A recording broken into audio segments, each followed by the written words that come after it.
Hey guys, this is Cole Liker. Hi, I'm Neil Collins, This is Jochen Graff. and you're listening to the Unused Substitutes. The Unused Substitutes. The Unused Substitutes. Hey there, Little Red Riding Hood, I got a problem and it's complicated. Going through changes and I just can't ignore the signs. Hear them now, it's so loud it hurts. Hear me growl, hear me howl when the bull. On throw, ball's gonna bounce down, it's free in the box.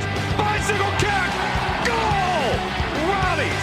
What a play! What a shot! And it's 1-0 Rowdies! Hear me growl, you see me run, you see me jump.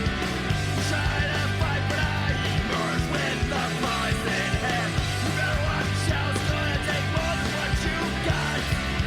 All eyes are on me and the silence is deafening. You're so helpless against this full moon. Don't ever say I didn't warn you, because I came to play, came to play, I came to play, came to play, I came to play, came to play, I came to play. Dorsey this stop. Well, down around the Bengals!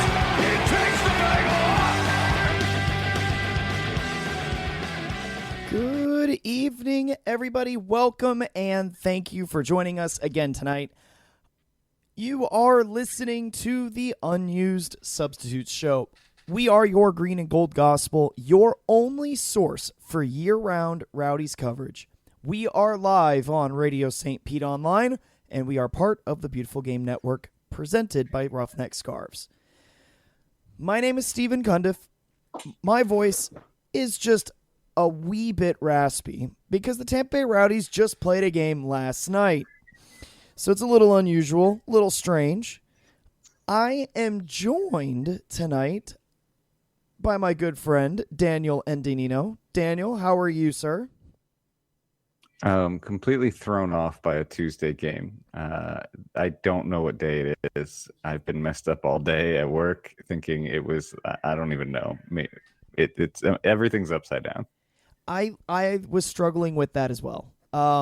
For me, I was thinking that it was a Thursday today, all day long. Very, very, very screws with the head a bit.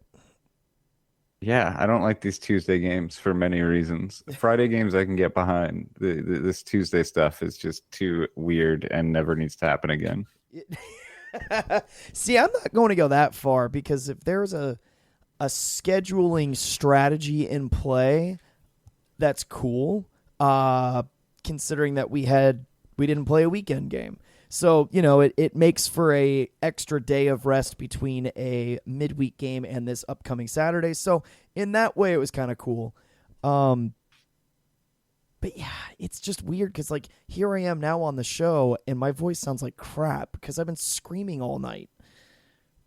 It's granted, my voice sounds like crap anyways and nobody really wants to hear what I have to say. But I'm just saying it's extra crappy today. I mean, you sound fine. You're good. I mean, a little raspy, but we're good. I mean, I think we're all a little wounded after last night, so maybe it's a theme for this show. Oh, we're definitely going to be talking about last night. It is, of course, fresh on our minds, and there's a lot of things to say, I think.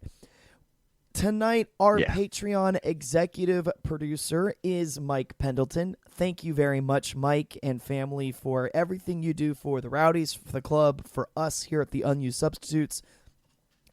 If you don't know already, Patreon is something that you can use to help us be able to put on this show on a weekly basis. So please consider. We will also remind you and refresh you at the end of the show as well.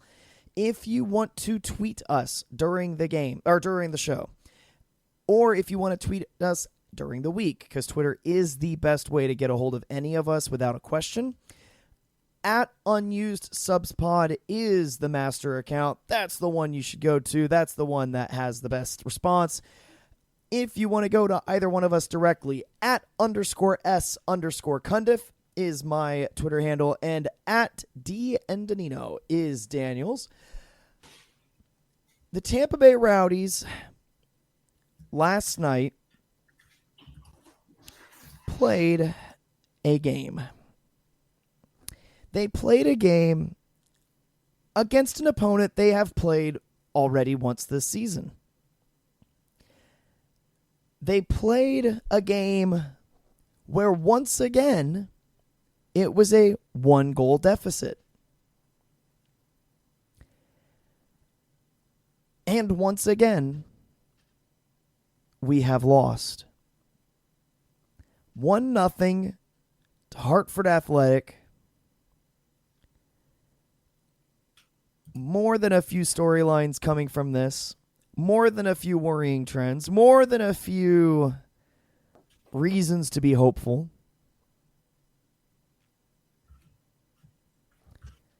Orlando City Loney player, of course, had to be the one to score against us, where he absolutely just manhandles Aaron Guillen out of the way to win a header. That happens. Yeah, that one, it was rough. Yeah. He just manhandles him. He just beats him. He just absolutely clowns him. Guillen Island was not Guillen Island on that one. There was a battleship taking that man offshore. Yeah, it looked originally as if Guillen had him marked, but just misread the play completely, got bodied off the ball for a perfect header. And I mean, it was against the run of play, but we'll get that. It just was not pretty. Not pretty at all. So the Rowdies have that. They go down 1-0, 23rd minute. The Rowdies then go on for the remainder of this match and put on 21 shots total against Hartford Athletic. Mind you, about none of those happened in the middle, 40 minutes of that game. No. But 21 shots. And they failed to break through. And there's so many different little things to talk about with this match. So many little nuggets, so many little comments that we heard walking out of that stadium while we were up in the stands, different people that we were chatting with. And let's jump into this. Let's kind of break down some of the items here. Important to note that Lawrence White came back from a bit of a knock that he took, so he is back in playing condition. That's good news. That's something to take away. That's okay. Okay? When we're looking at the starting 11, back line is obviously the same, keeper same, no big deal there. Up top was pretty much the same lineup we ran the week before as far as that one. You have Guanzati, you have Dayon Harris. Okay, that's fine. We have Hilton and Doherty in the middle playing defensive mids. That's fine. Nothing inherently wrong with that. You have Fernandez on the left, as he should be. That's fine. Dalgard on the right. He's perfectly okay. There's nothing wrong there. The big notable change this week with the lineup was the inclusion of Matthew Serbell in the starting lineup. First time he has been in the starting 11 this season. By all accounts, pretty much everybody that I talked to agreed that they were impressed with Matthew Serbell. That they thought he played a by and large a pretty decent game for that match. He made it seemed to me, in obviously very limited sample, that he slightly changed the dynamic of the attack in that first half. He was making runs in between Dayon Harris and Seba, who Seba being on the back post, Harris coming in a little bit more on near post or coming in off the flank with Dalgard, and Serbell was making those runs in the middle. to open up the defense a little bit. And we had chances. I mean, as you said, like Seba wandoed that one that should have been that was the one we rued. Like if we would have scored that goal, like this game would have been completely different. But I think he had a heck of a game and just changed the dynamic of that attack enough. Our finishing was just definitely was I don't even know where it is. But who knows where our finishing went? I went with Dos Santos, I think. But I was very impressed with his performance last night. Now, here's the big question, though. Because, like I said, generally speaking, most people agree with that assessment. I don't want to call it a counterpoint, but let me bring up a different thought. Was he different, better, the same? How would you rate him compared to what we have seen with Zach Steinberger so far this year, who has traditionally been in that starting role? I don't want to say better, but I will say more active. Steinberger seems to be east to west more, and Serbel's north to south. Like I said, he was more aggressive in the attack. Steinberger tends to go sideline to sideline, in my opinion, instead of end line to end line as that attacking mid.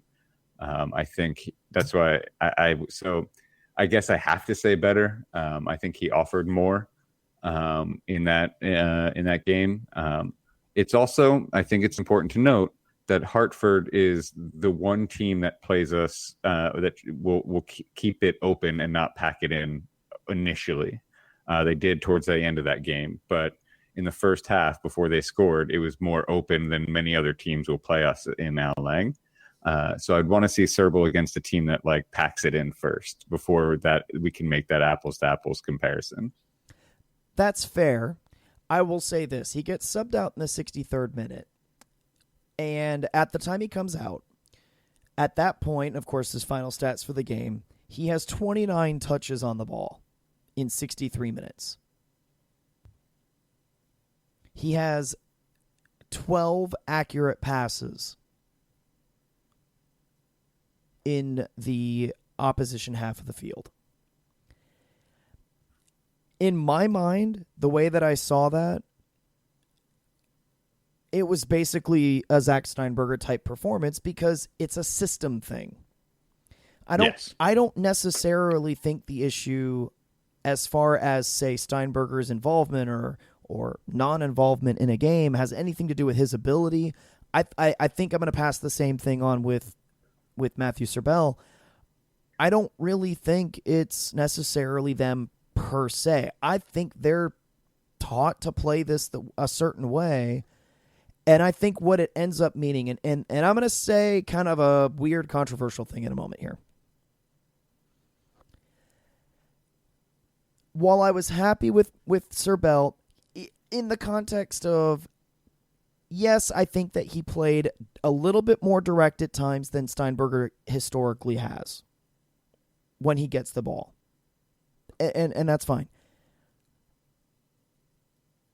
In a lot of ways, it almost feels like we play with 10 men on the field with the type of system that we play, because it never feels like our number 10 is ever on the field and seriously involved in any game the Rowdies have played this season. Yeah, I'm looking at the heat map from last night, and I haven't looked at many heat maps over the course of the season, but look at the center, like the attacking portions of the center of the pitch. It's just either it's light green or just the pitch. We don't play in the center, like we don't attack through the middle. And it's the most frustrating thing. You can see it's kind of just like a circle that up the flanks and then into the opponent's box. And like the only time it's in that small, like you pointed out today on Twitter, only one shot from distance. And that was a last gasp attempt basically.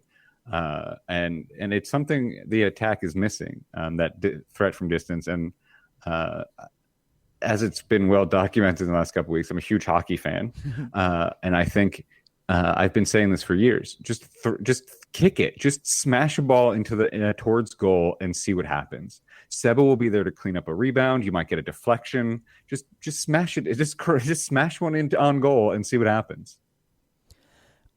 I have always said that if you are within, call it 22 yards of the box, like if you're 22 yards away from goal or less, first instinct always should be when the ball's coming towards you or if you're dribbling in, shoot.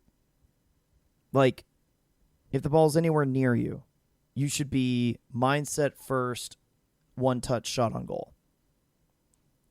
It's how I was taught to play. It's how I've seen others play. It's when you observe other teams play and you just observe the game of soccer, 9 times out of 10, goals being scored are one-touch shots whenever you're close to the goal. Yep. And most of the time it's because it's harder for a goalkeeper to predict that type of play. And so if you put the shot on frame, doesn't even have to be with power, your body physically cannot hit the neurons fast enough to get the electrodes to freaking fire up your muscles to spaz them into action to actually your body physically can't do it. That's honestly one of the reasons why I think soccer is one of the best sports. You cannot stop a good shot, a perfect shot. You can't do it. Beautiful offense wins every game. Maybe they should shrink the goal. I'm just kidding. They should shrink the goal. What I love about soccer, though, is that it's so difficult to get that perfect shot, and that's the battle, the battle to do it. But yeah, one shot outside the box the whole night. And furthermore, the 2 farthest shots on the field were both by the same player. Yep. I mean, oh, God love him, Lawrence Wyke. The man has been belting things from distance all season, all preseason. It's one of the reasons why I adore him. I almost want to see a game with him playing as like the cam for the night, the center attacking mid. Like, I almost want to see him in that role just for giggles. Just because I know that you can count on him to take a shot if he's following up a play, and we do keep relying on this wing play to cross balls in. If he's making a delayed run and he's always up into that front third area, you know he's going to take the shot from the top of the box. You don't even have to question it. He's not going to be running into the box looking for another man to cross it to or whatever. He's going to sit up there at the top and take a belter all day. I think that might be intriguing. But 21 shots overall. And, something that I had pointed out a couple weeks ago was our shots on target numbers have never been great. No. Of the 21 shots that we took, only 5 of them, 5 required the keeper to make a save. There were 7 blocked shots, and I'll give him that, but only 5 of them required saving. That's wildly frustrating. And let's break down some of the obvious chances here, right? So in the first half, as we mentioned,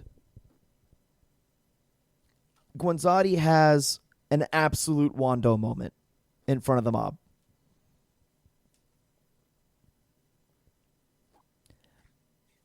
I've watched that probably 50 times. Defender didn't touch it. Why do you torture yourself? Why do you do this to yourself? The defender never touched that. He absolutely skied that ball from 3 yards out. Yep. Which isn't like him. Like that's he's usually that close to goal pretty money. But it felt from that moment on that this team just was going to be unlucky all night. Like, and that sounds as like I'm giving them a pass, but it was just the saves the keeper was making, that some of those blocks that were made, the way and granted this goes both ways, the calls that were just the ref. It just seemed like it was the universe conspired for it to not be our night that night. And there's obviously some things that like is on us. 5 shots on target. When you look at how many shots, like 20 shots, how many inside 20 shots inside the box, and you could still only get 5 on target, that's a finishing problem. That's not just being unlucky. That's not being able to hit a bull in the butt with a handful of rice. Like how is that possible? But at that moment, I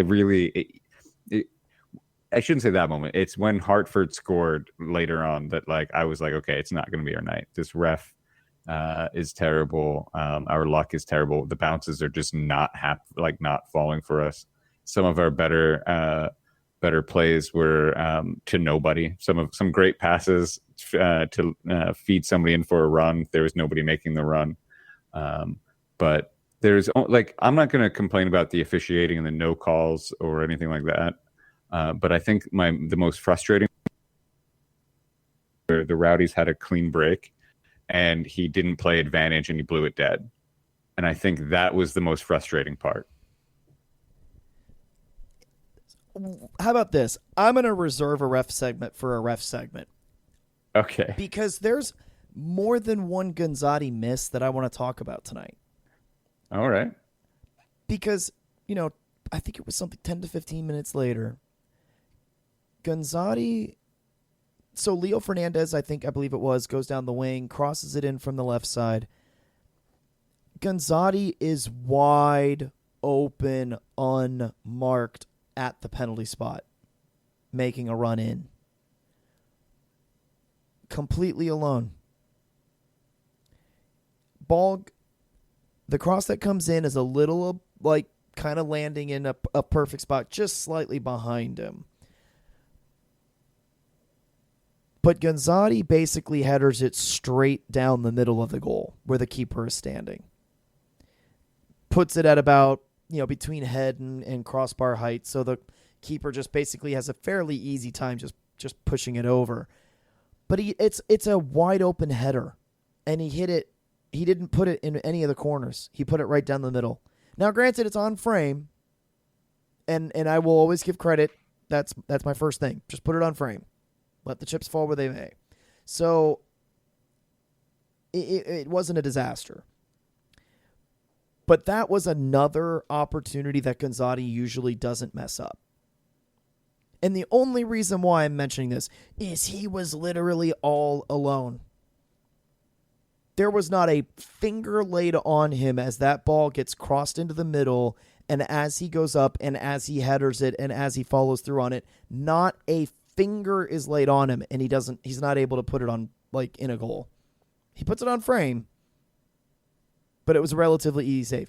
And then about 20 minutes later, right towards the end of the half, he gets another header. That one he actually placed really well. Keeper just happened to read it.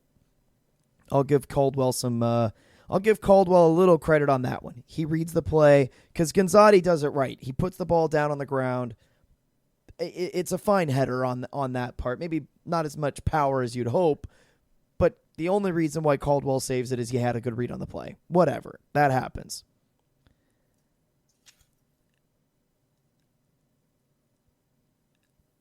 But,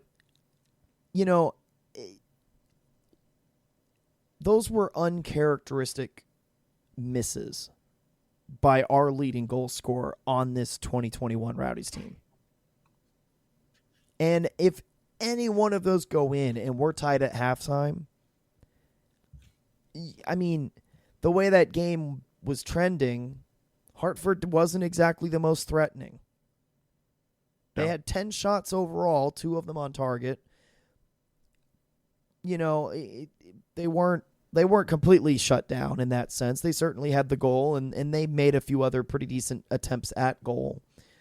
But, I mean, it was to the point where we felt comfortable taking Forrest Lasso out of the game. That's by the end of the match, that's how comfortably we were against Hartford. So it's you would think if we tie the game at half that we arguably can come back. Granted, we weren't able to do that against Miami, but I digress.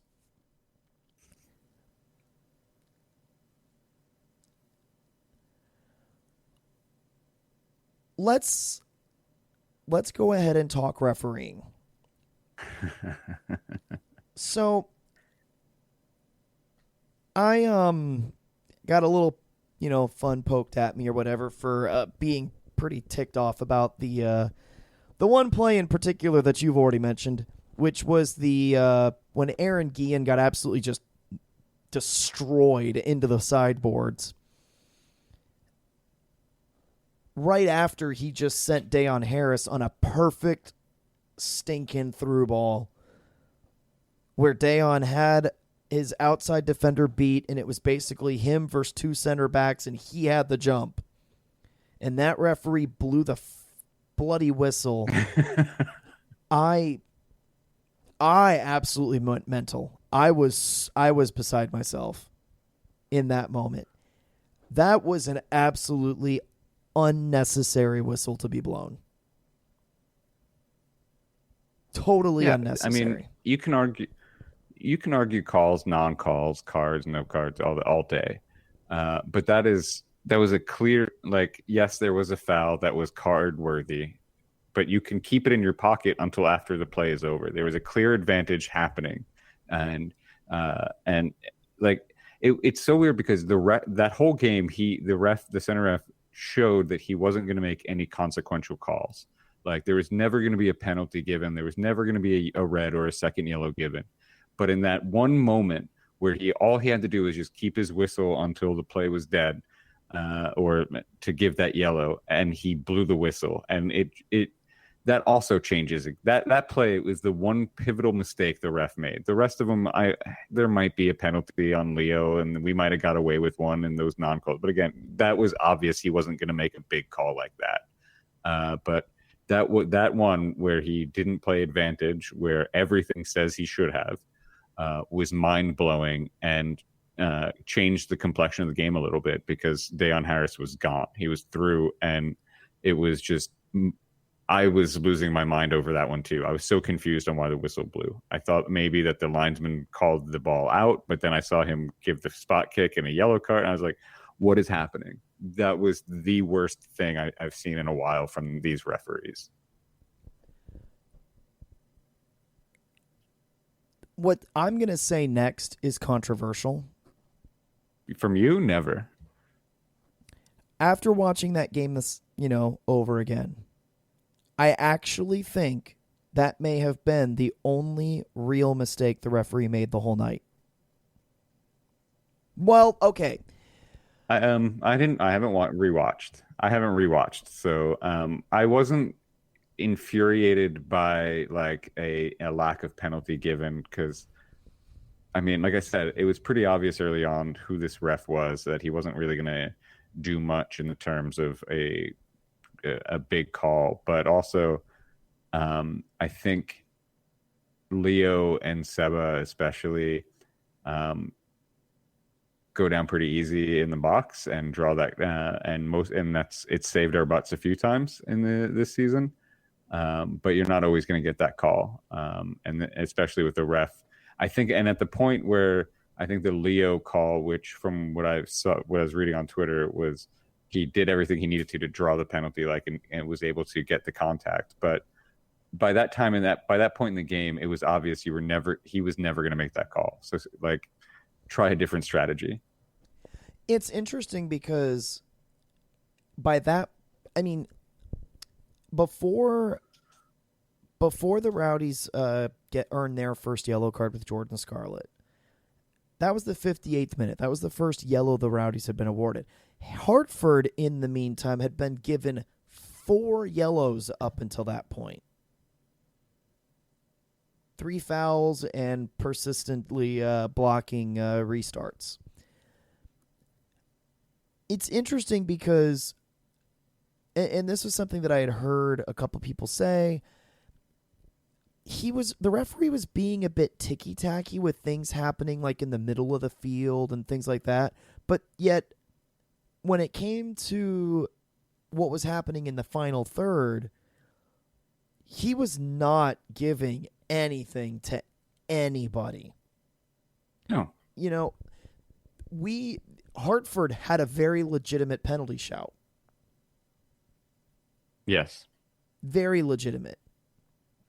We, on the flip side, arguably had 3. Yes. Now, okay, let me backtrack that. I think we had 2 legitimate, both of them against Leo. There was the borderline trip at the edge of the box, which probably should have been called. You've got the less obvious slide tackle when Leo went right down the middle of the field. Hey, looky there! It actually produced a potential PK. Surprise! But he attacked right down the middle of the field with like a bit of a give and go, and the defender made a last ditch slide tackle. That was a borderline PK call. And then you had other opportunities, like, for instance, it was on the broadcast, Ryan Davis had mentioned, and Drew, they were looking at an opportunity when Zach Steinberger tried to make a volley from a cross that came from the right-hand side.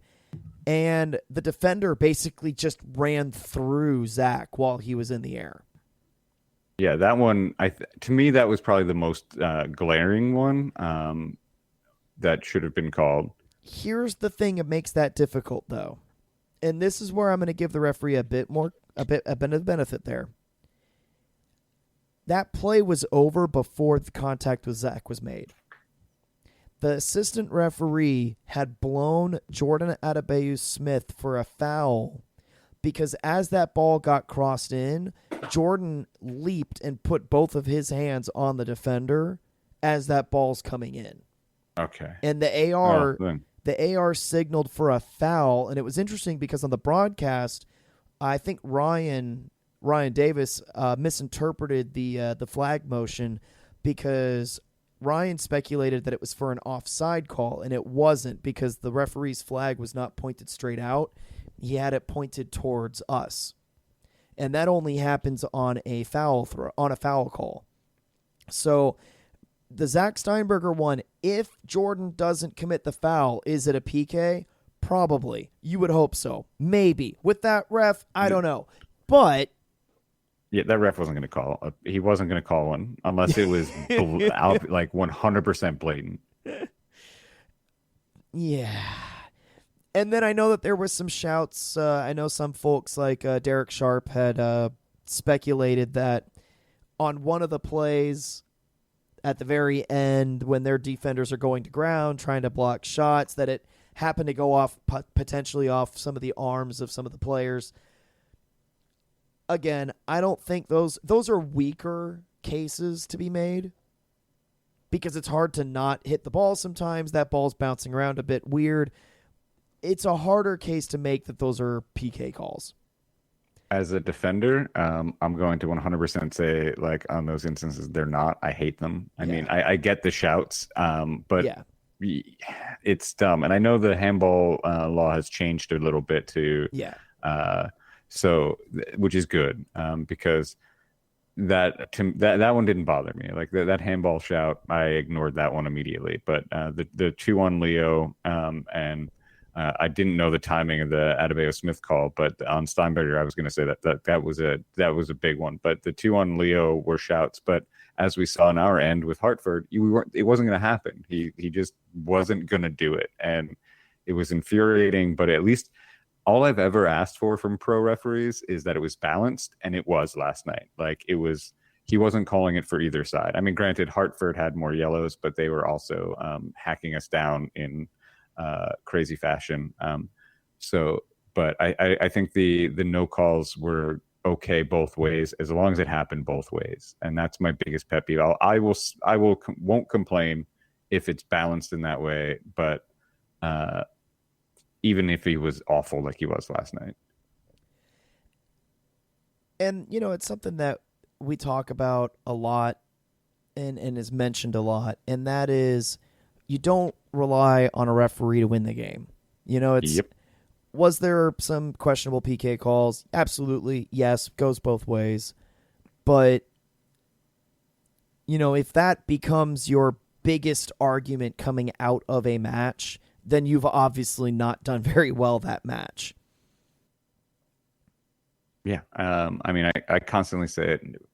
I will say I used to complain about the referees quite often, but it's not an excuse.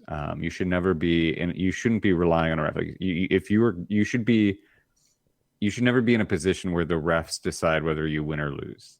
Your play should stand alone. Obviously, decisions do affect the game, but would we be shouting for those PKs if Seba converted, 2 of those chances, or if no, we wouldn't. I mean, maybe yes, but would it have mattered? No. So, and that's the thing. I'd rather be talking and screaming about the fact that we had 20 shots inside the box and only 5 on target, and 1 shot from distance. That to me is more substantive than complaining about how bad the ref is, because we've been papering over these cracks in this team since Dos Santos went down, and we're top of the table, blah blah blah. But that's not going to happen when we can't score, when we can't, and we are not adapting to not having Dos Santos. Like, it's good that he's walking and without a boot or anything now, but we still have time without him. So it would be quite nice if we could figure out how to score goals and adapt to not having Steven Dos Santos.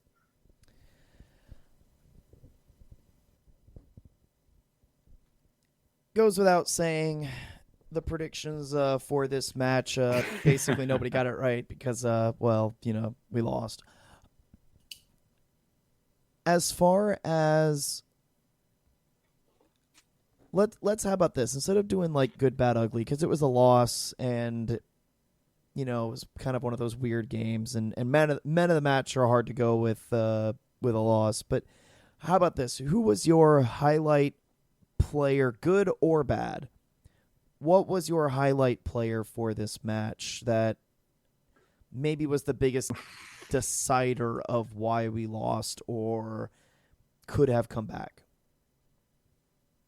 I mean, I guess the scapegoat would be Aaron Guillen for that letting that header go through. But I think I'm going to stay on the optimist side and say Matthew Serble was probably the highlight of that game for me.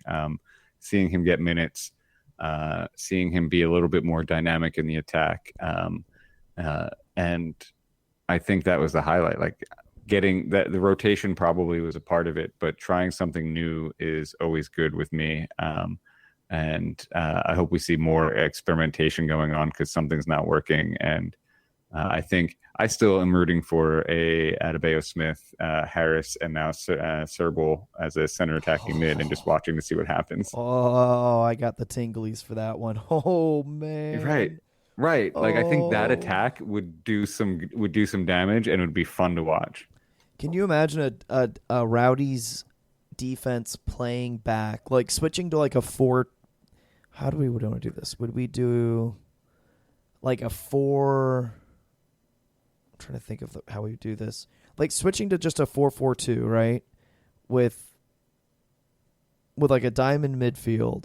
You play like Lakawecki as like a 4th defender, and you play as like a bunkered defense, just so that way you give Harris, Adebayo Smith, and Serbell like room to run. Yeah, that's exactly what I have in mind. That Like, would just be hilarious. Right, and then and you can have Dalgard and Leo still on the wings of that midfield, and just watch it happen. Or for that matter, Connor Antley. Connor has no problem taking a defender on and going like taking on speed. So, it's funny because it's such a non-Neil tactic type of thing to do. Because like Neil wants to dominate possession, he wants to dictate flow. He doesn't want to allow the other team to have really any time on the ball at all. But man, would that be hilarious to watch? Just send long balls all day to these guys. Up top. That would be hilarious.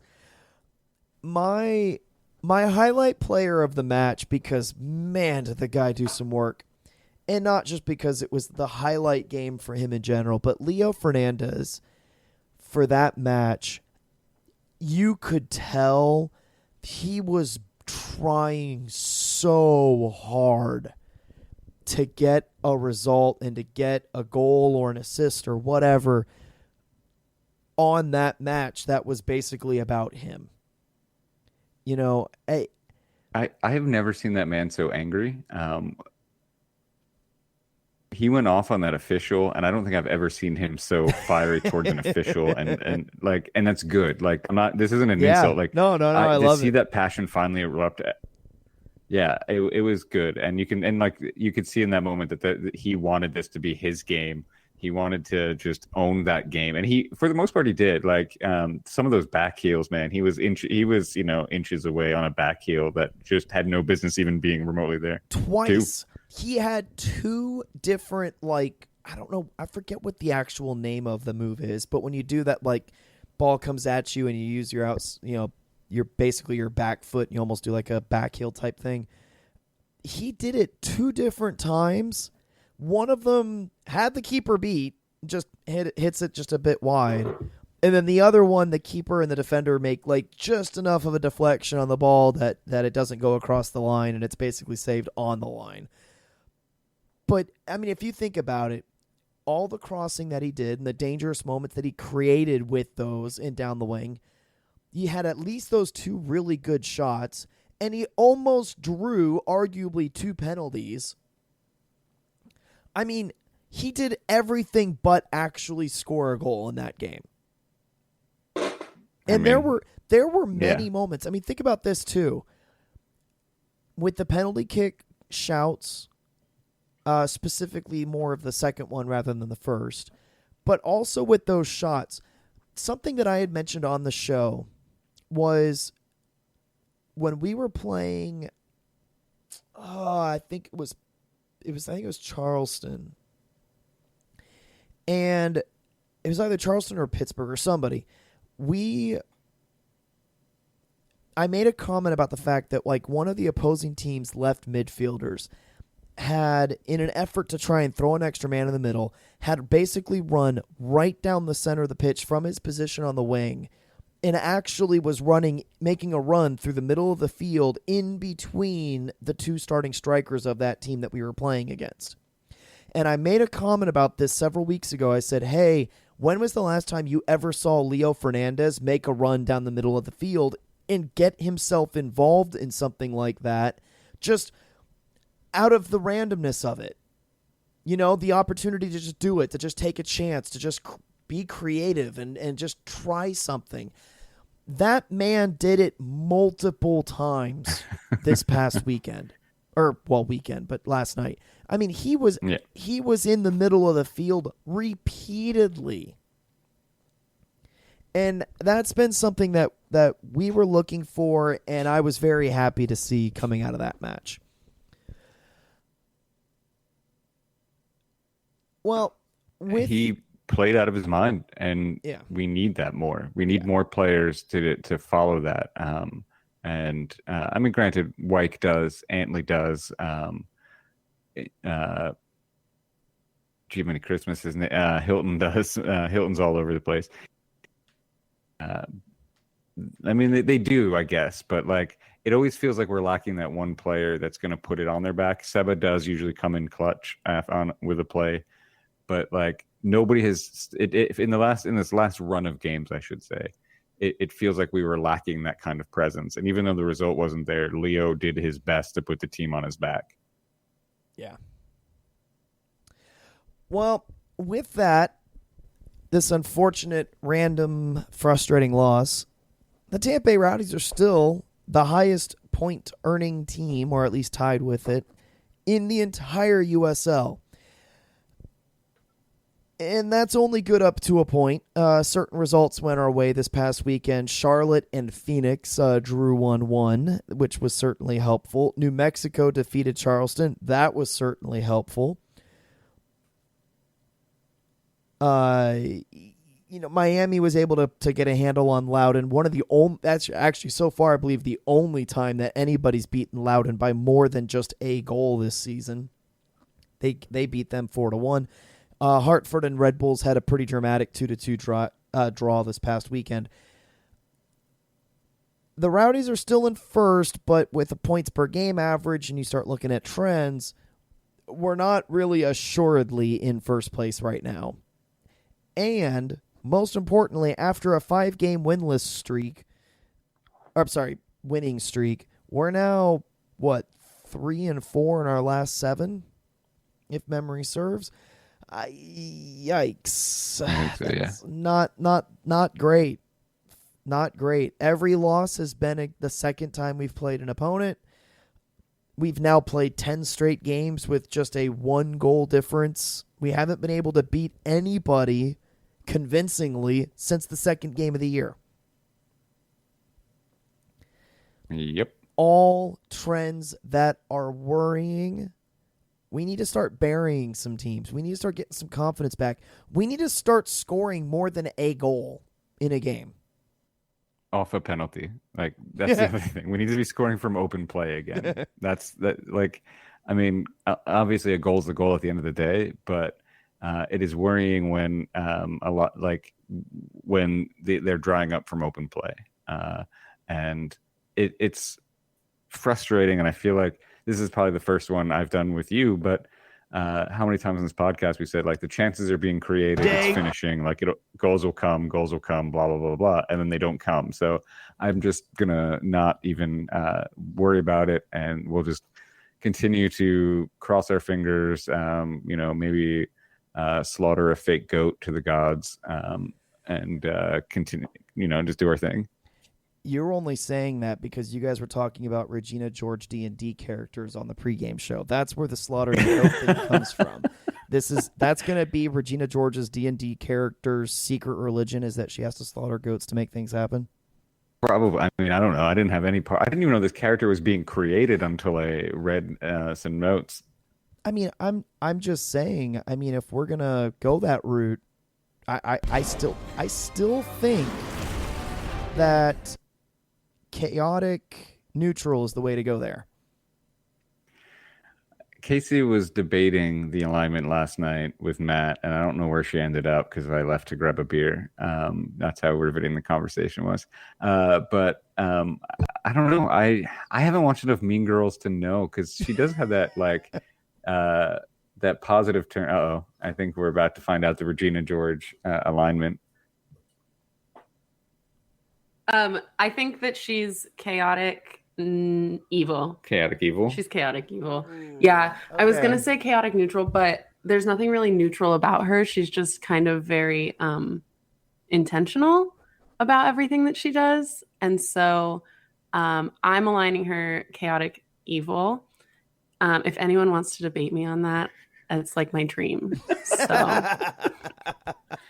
I mean, your Twitter handle is at Casey Courtney Casey underscore Courtney, and it's KACY.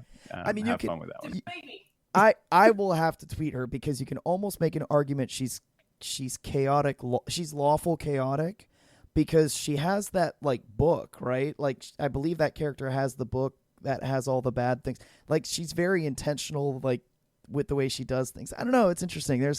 I don't know. There's definitely a lot of strokes. I said in the chat during the pregame that chaotic neutral was the way I was going, because she does have moments of being good too. So I don't know. It's interesting. It's a fun. I thought it was a funny conversation, no doubt.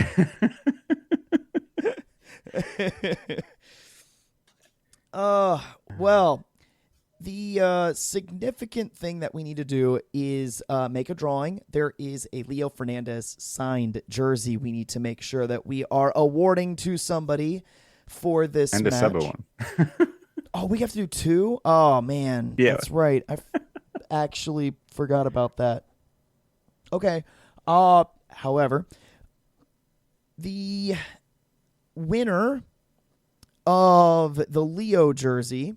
because I actually had that one lined up. I forgot we didn't do the one. Oh, that's right, because I was driving home from the game last week. Yeah. That's right. Okay, now I remember why. All right, the winner of the jersey it is going to Rye Toast K. that is going to be the winner of the thing. So I will go ahead and make sure that that person is messaged so that way we can arrange to get that taken care of. As far as a couple of league news moments, if you didn't see, there was a kind of embarrassing thing with COVID tests this week. 2 Oakland Roots games have been postponed. So, I mean, let's be real. I just want to make one comment. Is it really COVID or is it just the field? I mean... The field gives people COVID. It's so bad. I mean... It reminds me a little bit of like the evil tenant that are trying to get rid of, like, you know, poor folks out of the building that he has. Oh no, I'm sorry, the evil landlord. And so he always like, oh, let me renovate your apartment, install new carpeting, and in reality it's got like bed bugs infested in there just to try and get them out. Like that to me is what their pitch is. That's what it is. It's like the soccer pitch that gives off evil vibes to everything and everybody around. Yeah, I don't know why it still exists. Like, it needs a Ted Lasso moment of burning it to get rid of the demons and the curse that surrounds it. That turf, one day, Pablo will write a story about that turf, and it's going to be an epic, epic story. Yeah. There was a very interesting thing that happened over the last week that was announced, and that was that USL, along with Instagram and Facebook, of course, along with Loudoun United, took the time to investigate some essentially some inappropriate racist abuse against a player from Hartford back on July 4th. And with everybody involved, they were able to locate and track down that the person that did the abuse that was being notified out through the league looks to be a resident of somewhere out in Eastern Europe. So there's not going to be anything really a whole lot of people on our side of the pond are going to be able to do about it. They're going to try and make sure that they can't go to any USL games. Not like there was any real chance they'd ever go to a game anyways. But I will say this, for what it's worth, kudos to the league, kudos to the clubs, thank you to the social media companies for working together to see if they can't locate and track that person down, specifically to make sure that that person is on that banned list. Yeah. Loudoun has been under the microscope. Loudoun fans have been under the microscope twice now, I think, this year. Obviously, this guy, in this case, isn't part of the Loudoun fan base, thankfully.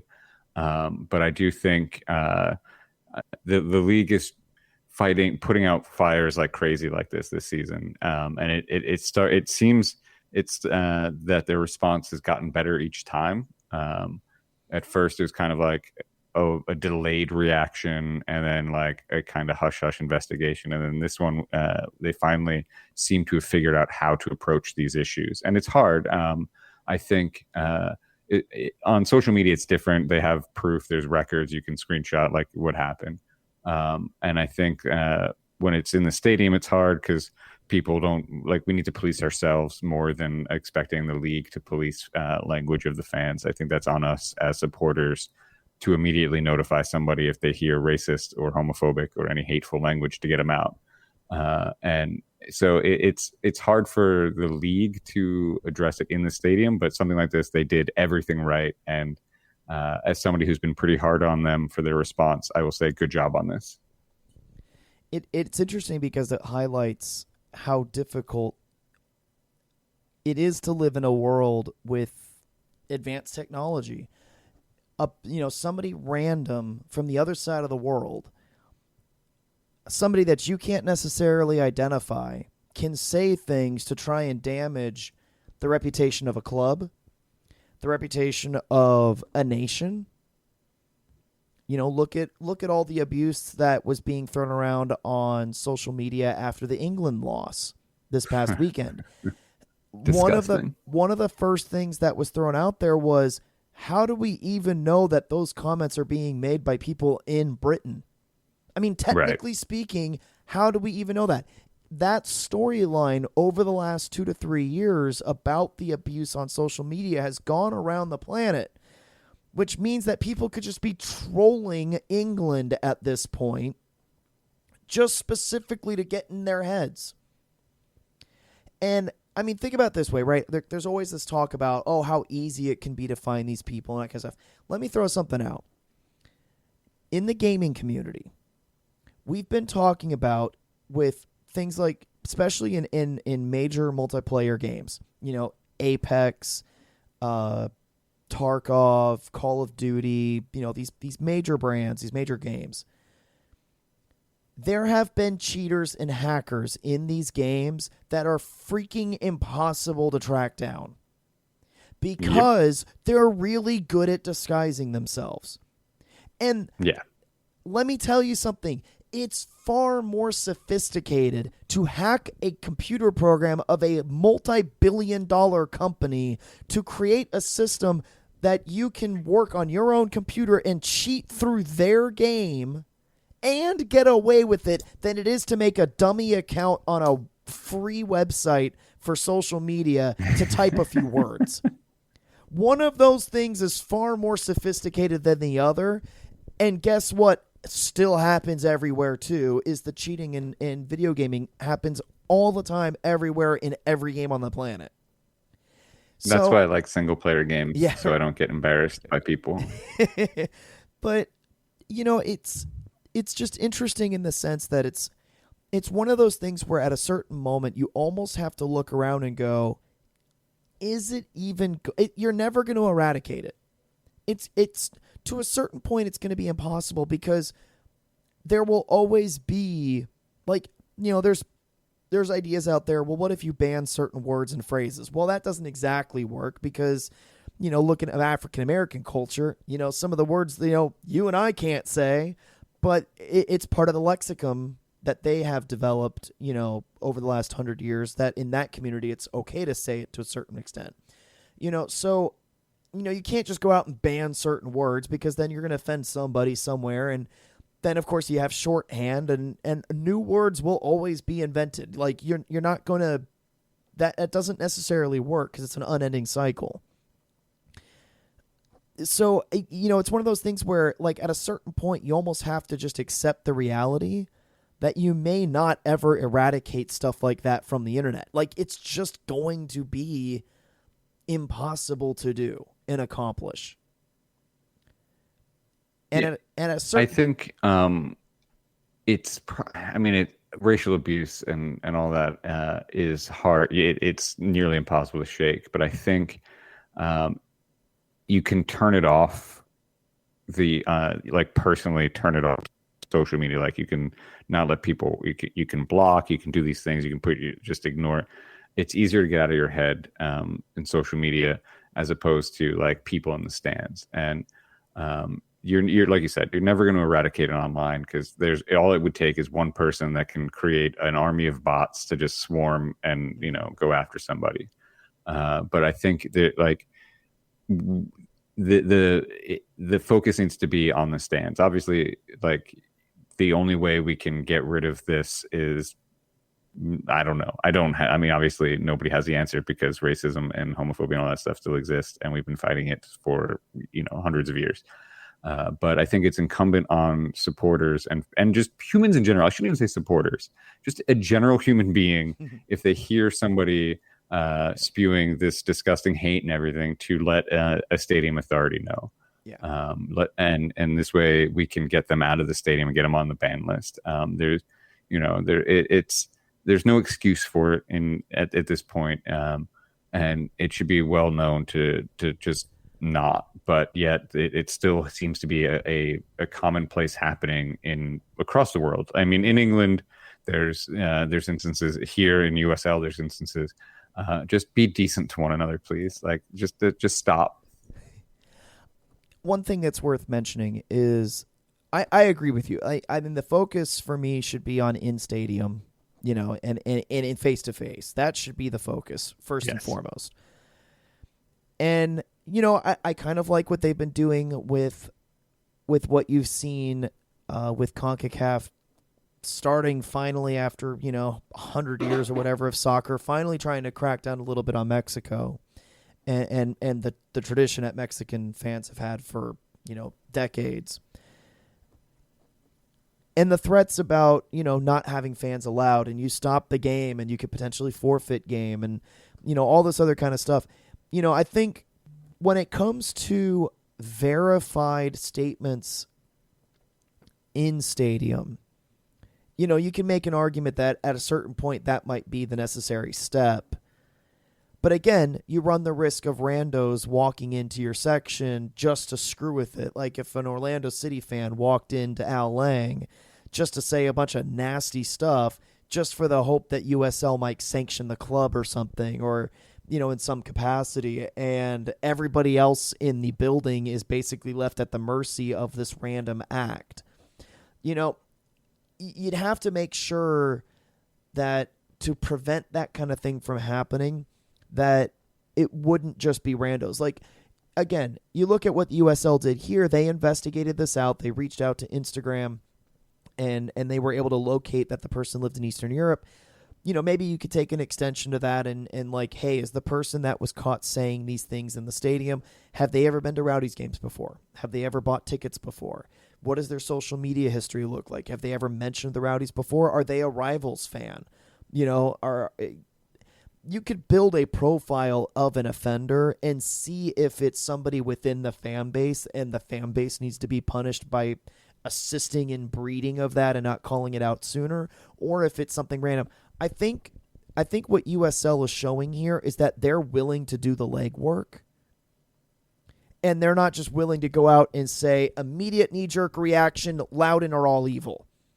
Because that's one of the things that some people want to say is, like, again, instant social media is all about the instant gratification and the instant response. That's what it is. It's built for, and in the sense of what breaking news is, Twitter's an amazing platform for that. It's about getting the information out there, and you have it in front of you in a second. Anywhere on the planet, you've got that information in seconds.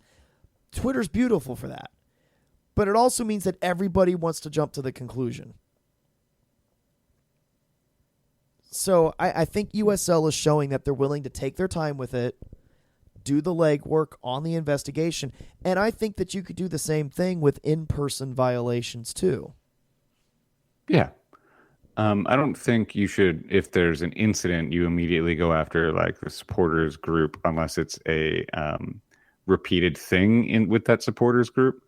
I think if you hear, most of the time it's an isolated incident within a fan base and whatnot. And if people will actually call it out and get that person out, then you don't have these issues. And I know, we're amongst friends and like but don't be friends with buttholes. Like, just really, like, if they're going to do that, then they shouldn't be your friend. I'm sorry. If that's the language they're going to use and that's how they're going to treat other people, they're not your friend. And it is incumbent on USL and us as for opposing fans or whatever to understand that don't condemn an entire fan base for the actions of a few, except Orlando City. They're all jerks. Hey, now to be fair, I will do something that's really strange here. Okay. Last night there was somebody that came in the building and came down into the mob section and into the supporter group area. And he was wearing an Iron Lion Firm shirt. Of course, everybody immediately saw it. Everybody immediately called him out. It was like, no, you can't be in here. This section's off limits to you. Why are you even in our city? What's going on here? And the guy visibly looked confused. And we were like, look, it's a rival. It goes back, 8-10 years. absolutely you're not allowed in here with that shirt. He's like, oh, well, I mean, I guess. Like, he legitimately was. We were like, look, if you want to come in here and you want to participate, not be a jerk, take the shirt off and we'll be happy to have you in. He did. And what if I told you he didn't put it back on the rest of the night and he sang every freaking song that we sang the whole night?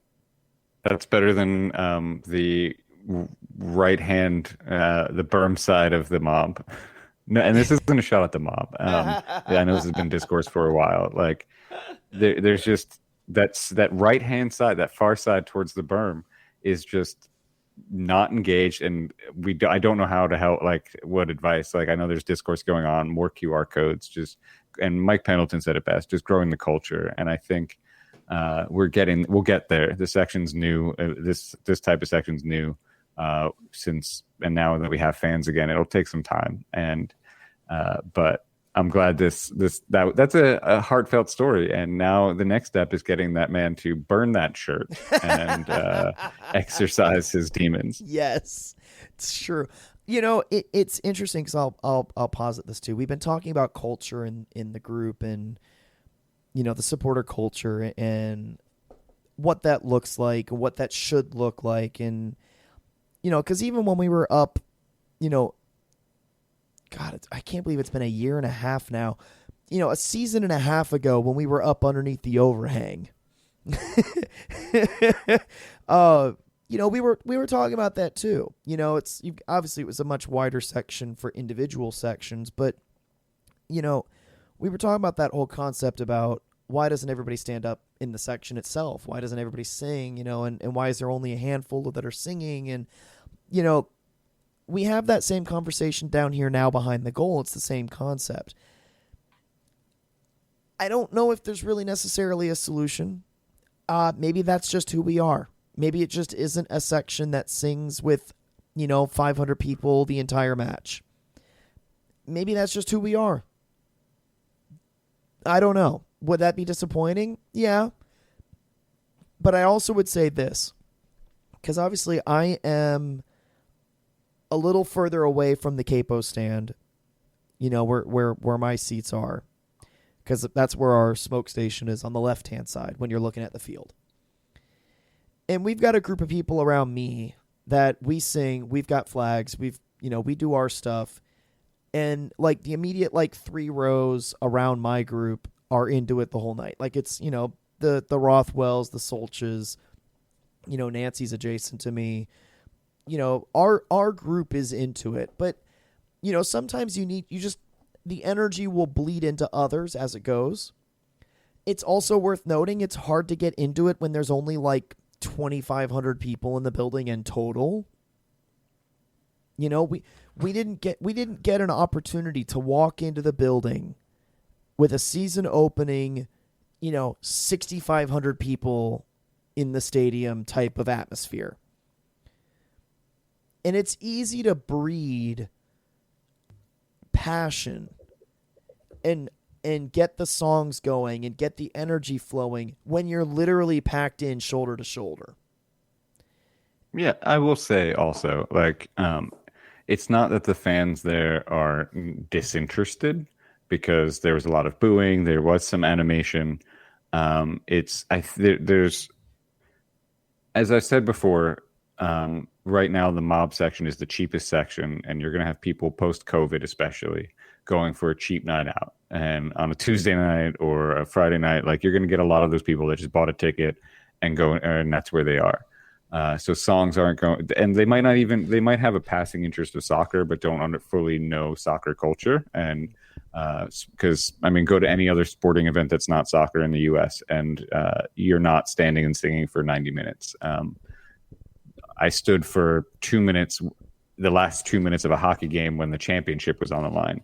I didn't see anybody stand in the last 2 strikes of a no-hitter that the Rays threw.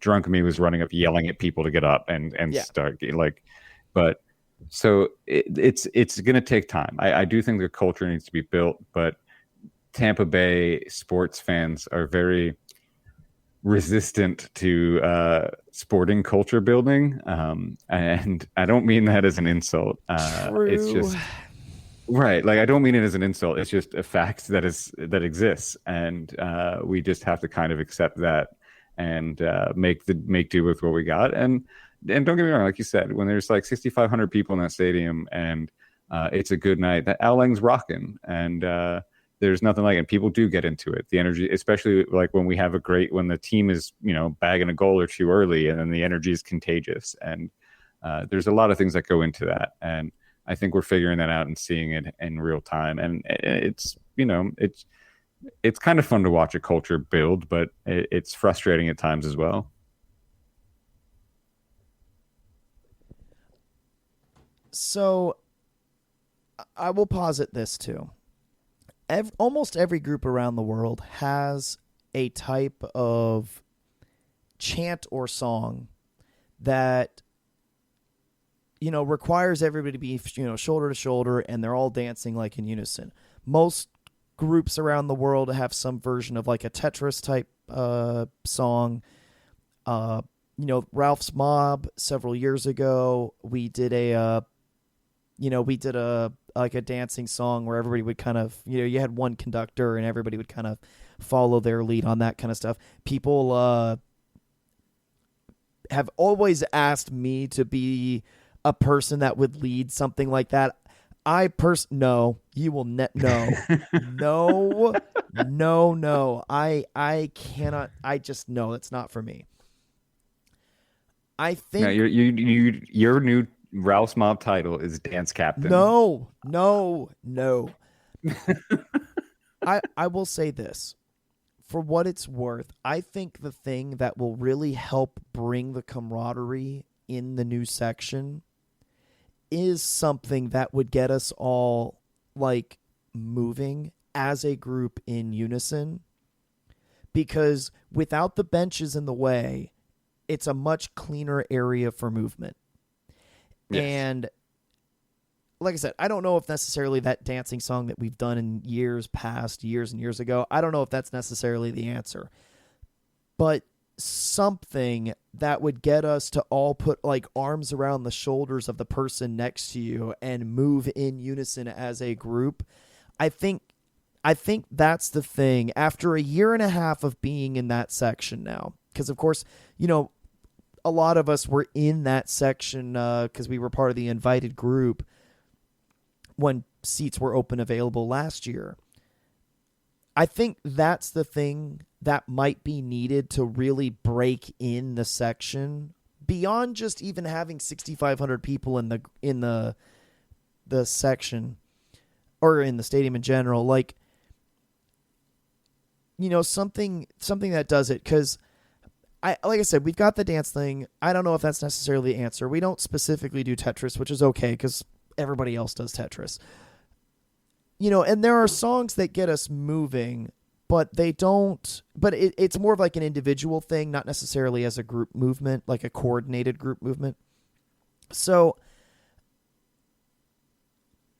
yeah, I mean, I think that might be the one thing so far that just we haven't figured out yet. But I think if we can figure that out and actually make it something that's a good rallying cry, like not just some generic song, but something that has meaning behind it, that could be a really good rallying cry for the club, whether, depending on the game situation or whatnot. I think that could make a huge difference in what that section can be one day.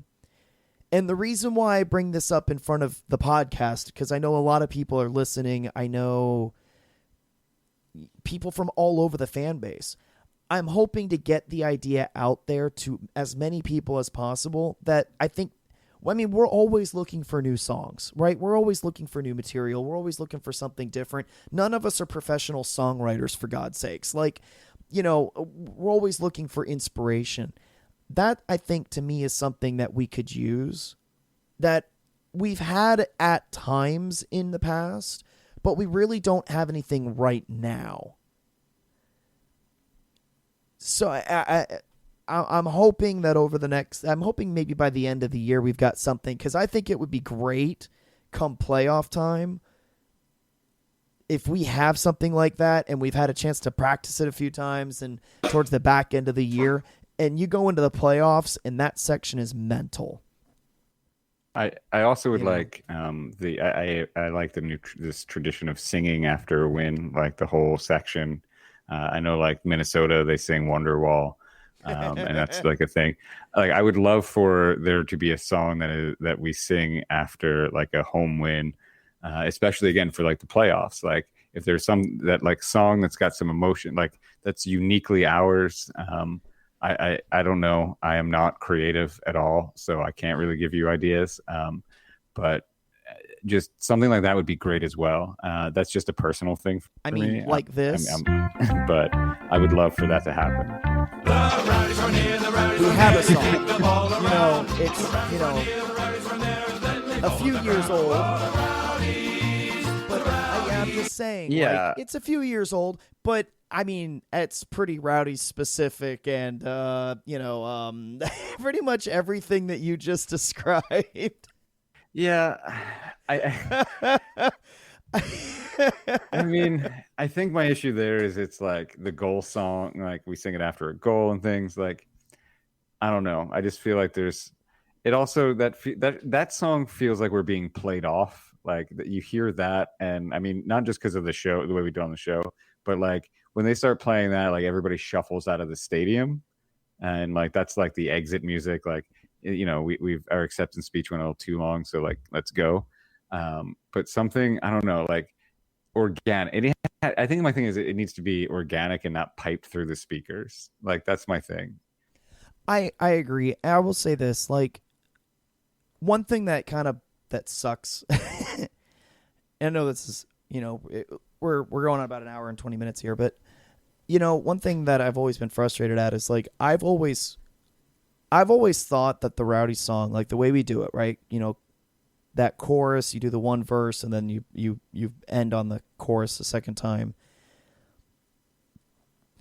If we had 6,000 people singing that song after a goal, that would be like legitimately one of the most epic things on the planet. Yeah. I like that. Like that, especially for the verse part in the middle.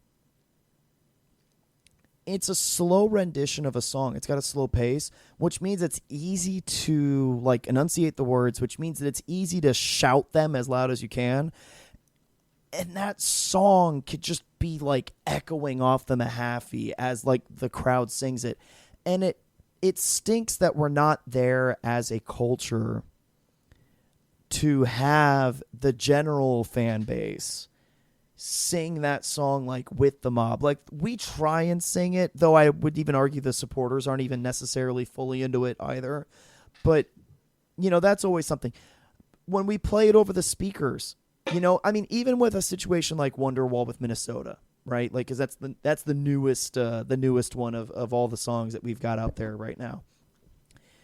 They intentionally bring the music down so that way the fans take over and the stadium sings portions of that song.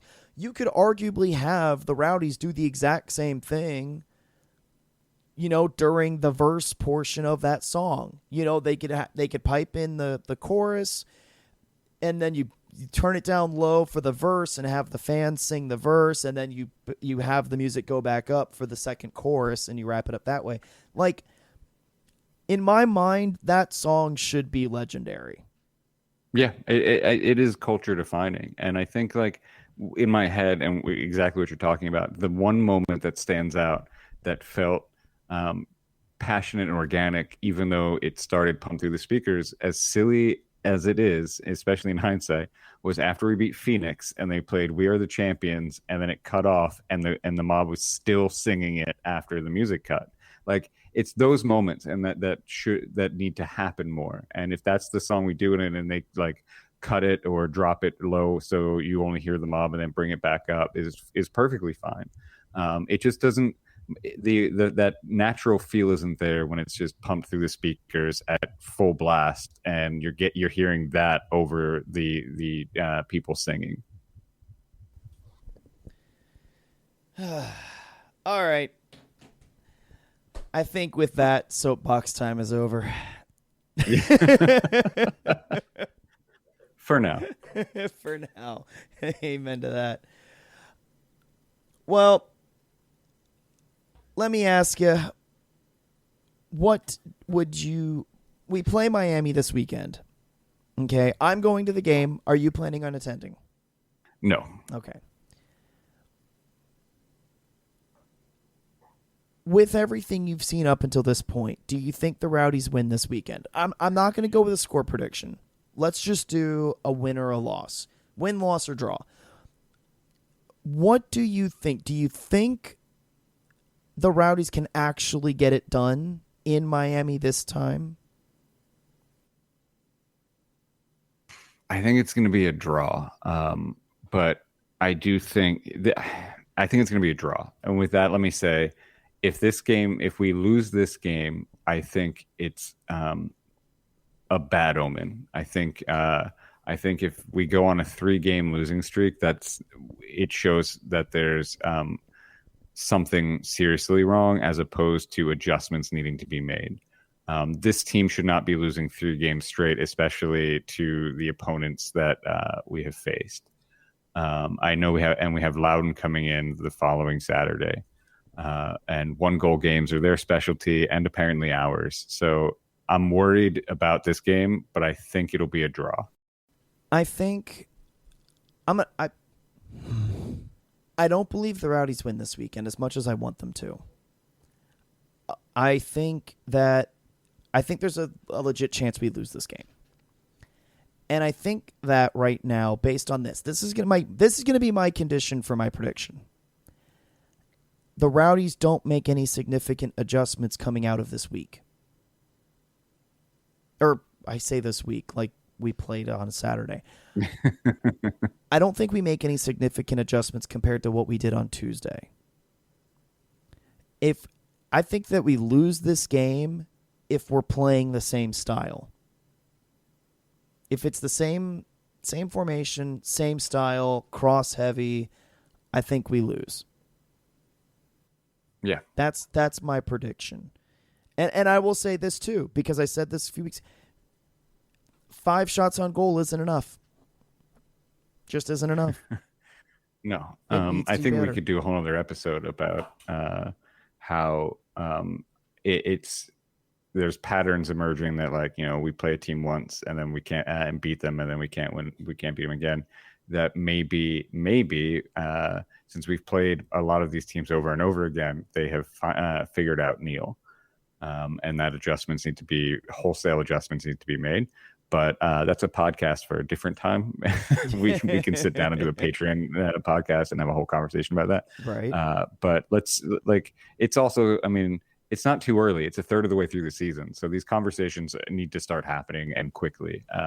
But I think that you're right. I don't think the full adjustments or anything real changes, and we struggle for a result.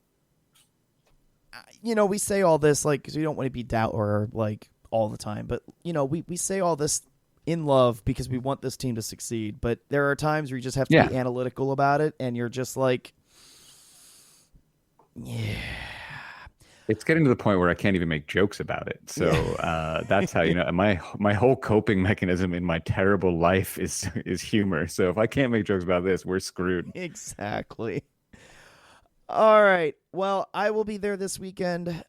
Looking forward to making Miami another home game, because let's face it, it's going to be another home game, because everywhere you go, Rowdy's boys make all the noise. All right. We love yous. Last week, my we love you was George and Laura for all the work designing these 2 incredible TIFOs that we had for 100 game celebrations for Leo and for Gonzati. All the design considerations you have to make, weather, because of course it's summertime and we've been looking at a terrible weather pattern, so we always have to take into consideration we can't just make the biggest thing we want. The new rigging system kind of makes things a bit weird. People's lives are busy in general. So last week was I thought we did two amazing TIFOs, taking everything into consideration. I thought they were great. For this week, my We Love You is going to go to Sebastian Gonzatti and Leo Fernandez. Because Yes. thank you for, I mean, again, lower division soccer, 100 games for a single club is a very impressive tally. Not a lot of people get to that mark because that shows usually a minimum of like 4 years of playing with the same club, and that just doesn't happen very often. So congratulations on hitting that mark to both of them. We love you. We want to see more, and thank you so much for putting all of your passion, energy, and your livelihoods into this club, and we hope to see more of it. I second all of that. Thank you to Wolfface for the amazing intro music that helps introduce our show, Radio St. Pete Online for giving us an opportunity to do this live, and to the Shamrock Pub, our super secret bunker on live location every now and then during the year, and the support to the show you give. If you are listening, please share it. Please subscribe to it. Give us a rating and review if that is an option as well. It helps get us in front of other people that might like our content, like what we have to say, and like our topics. If you want to take your support even further, Patreon is the number one way to go ahead and do that. You can do it as little as $1 a month. I promise you, $12 a year right now goes through a lot. There are things that we're looking at funding, different equipment that we want to replace or add to the broadcast. So please, if you are capable, if you're able to be a supporting Patreon supporter, that would mean the world to us. Thank you to our sponsor, Roughneck Scarves, official scarf supplier to MLS, USL, and US Soccer.